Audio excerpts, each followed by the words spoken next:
penelusuran atau tracing dengan kasus positif yang kita rawat di rumah sakit menjadi penting.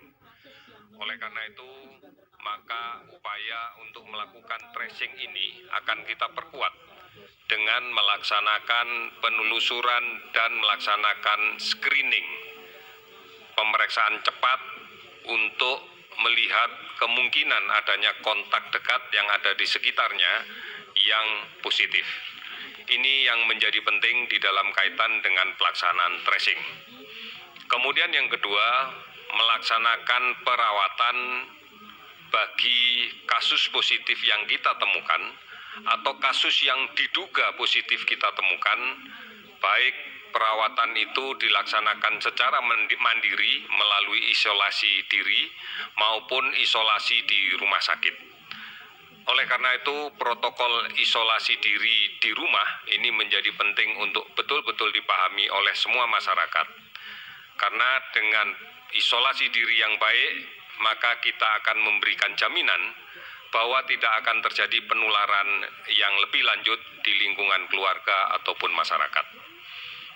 Oleh karena itu, maka tinggal di rumah, tetap di rumah, tidak perlu keluar, menjauhi kerumunan, menghindari pertemuan-pertemuan yang cukup banyak. Ini menjadi salah satu menjadi upaya di dalam kaitan dengan isolasi diri.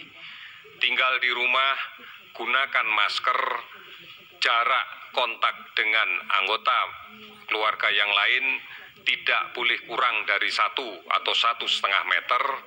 Kemudian aktivitas makan menggunakan alat yang tersendiri dan tidak makan bersama-sama pada satu waktu yang sama dan tempat yang sama dengan keluarga lain yang sehat.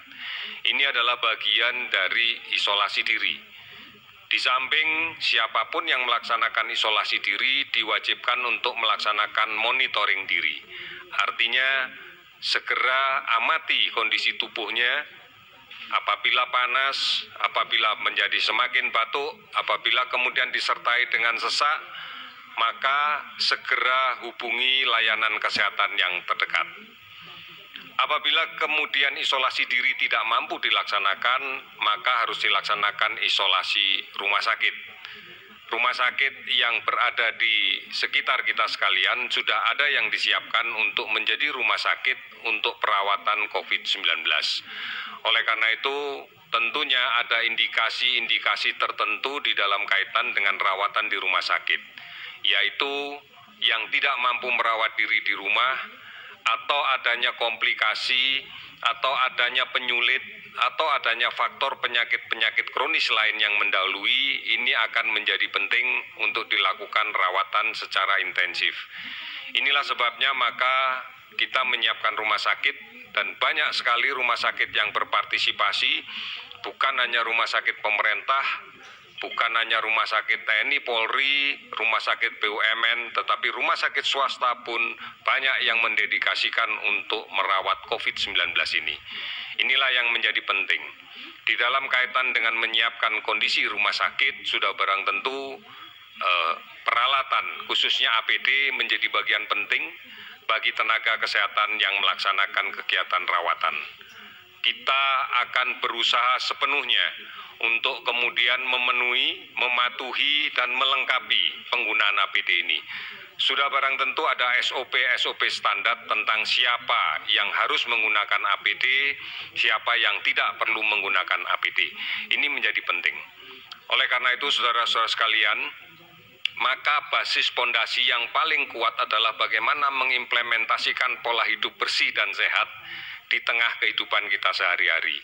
Ada satu kunci yang paling penting yang harus kita lakukan di samping menjaga jarak di dalam kaitan interaksi sosial adalah mencuci tangan.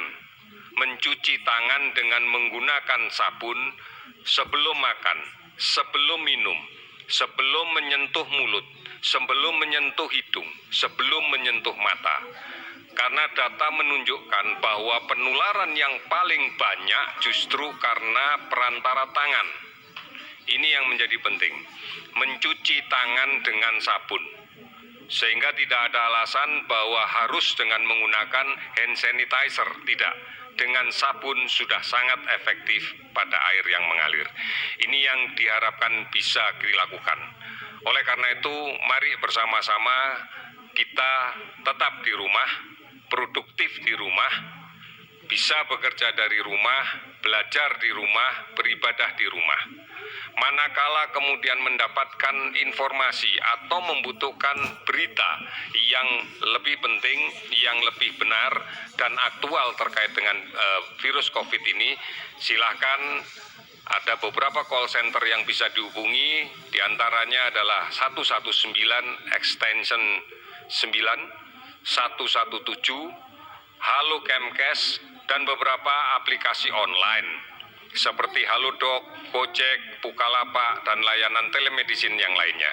Manfaatkan ini sebaik-baiknya sehingga diharapkan kita akan bisa mendapatkan pengetahuan yang benar, mendapatkan pengetahuan yang akurat, dan kita tidak perlu khawatir lagi secara berlebihan.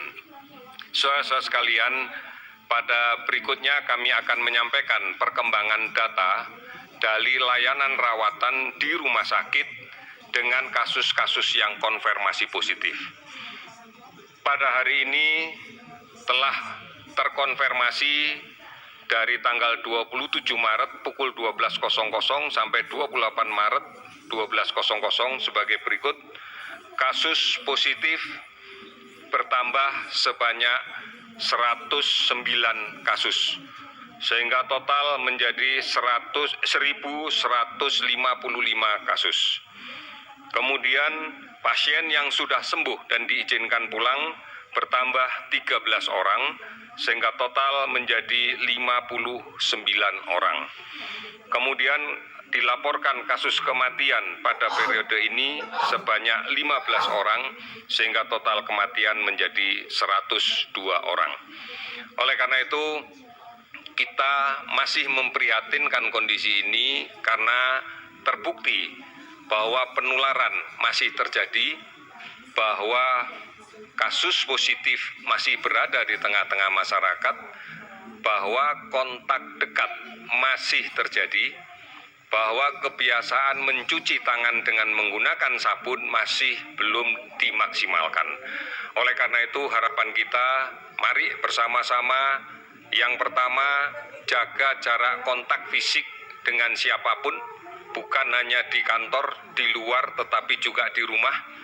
Kemudian yang kedua, cuci tangan dengan menggunakan sabun dan air yang mengalir sebelum makan, sebelum minum, sebelum menyentuh wajah, sebelum menyentuh mulut, hidung, dan mata. Ini menjadi penting karena inilah yang menjadi kunci penularan secara tidak langsung yang sering terjadi dan kita hadapi.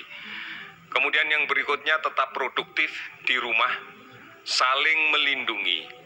Lindungilah yang sakit agar dia bisa melaksanakan masa isolasi diri dengan maksimal. Lindungilah yang sehat agar tidak terkena penyakit ini. Kita berkomitmen bersama, mari yang sehat dijaga tetap sehat.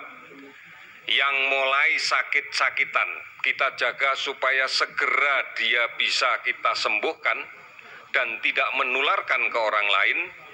Kemudian yang betul-betul sakit di rumah sakit, mari kita doakan, kita jaga, dan kita kemudian layani sebaik-baiknya agar bisa sembuh seperti sedia kala.